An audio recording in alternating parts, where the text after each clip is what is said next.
will come. Yes, Is that right? That's it. exactly. This is amazing. I never would have thought to do that. It's only to go to the Mark it on Yes. directly. Yeah. Well, we do that That's on our, right. our road. That's I know. right. So That's I mean, right. but to do it on this, that's pretty good. Yes.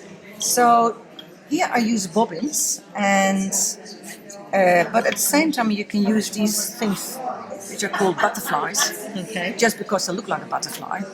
Yeah. And the point is with the butterfly, that's how you start off that one as well.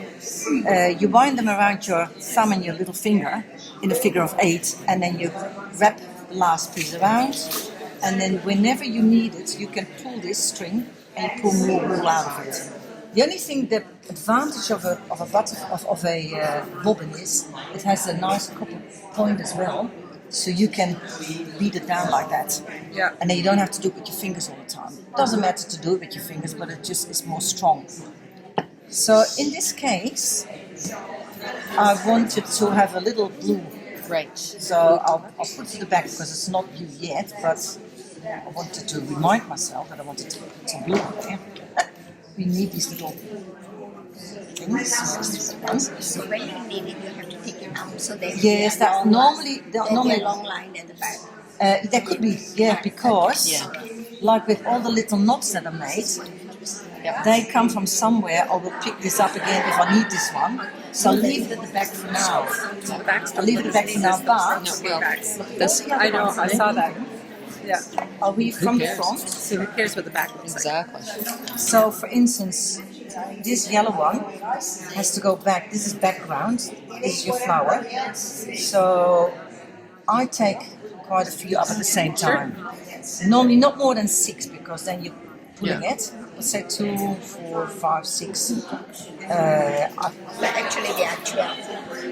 Yeah, but these are 6 ones that I'll have to Doing put. this for a while, Yeah. I can tell. Now I need a little bit of more wool here, so I can take it off like that.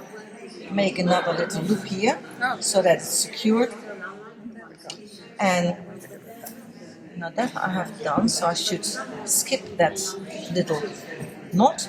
So that's like a French knot that has already been woven on there. So skip that one. And so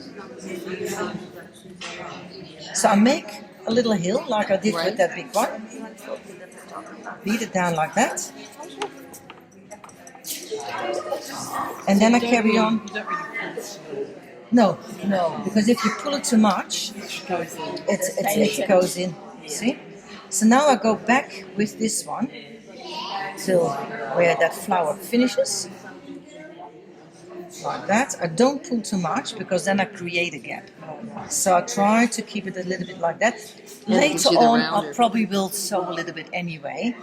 If it's only 3 rows on top of each other, you can get away with it. If it's more, then you will see the slits. So then you have to sew them later on. So again, a heel. Like that. Then we get the orange. That's the only thing. Sometimes I put it with a clamp upright, and then you have it all nicely hanging next to each other, and you can work easier. But for you to see it, it's easier when I have it on my left hand. So there comes the orange. Well, that's this flower. See? So I go back here, beat it together. Then comes a bit of the background. That goes to about here. The dot is.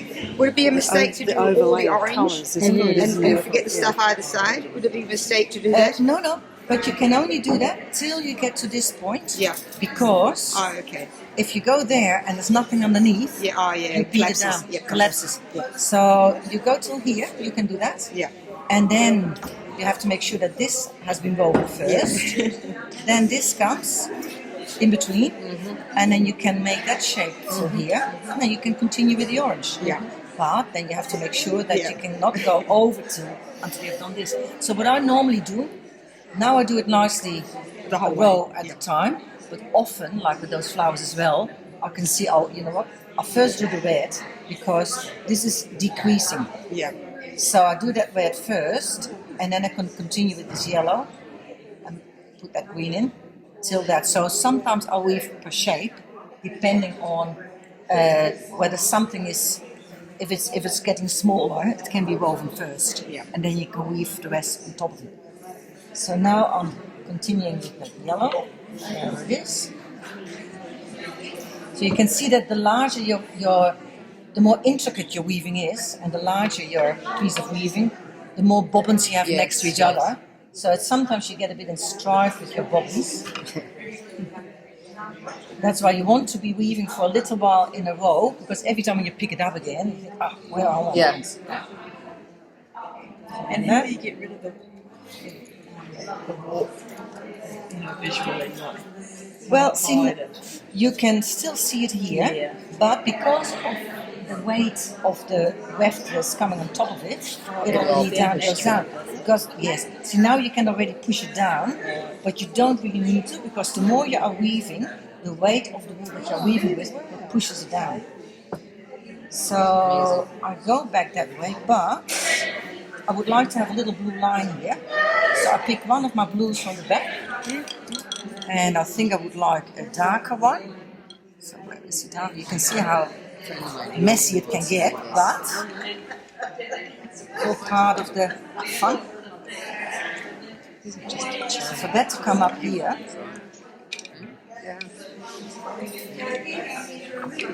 so bring it How long up have you here. been doing this? I started when I was late 20s.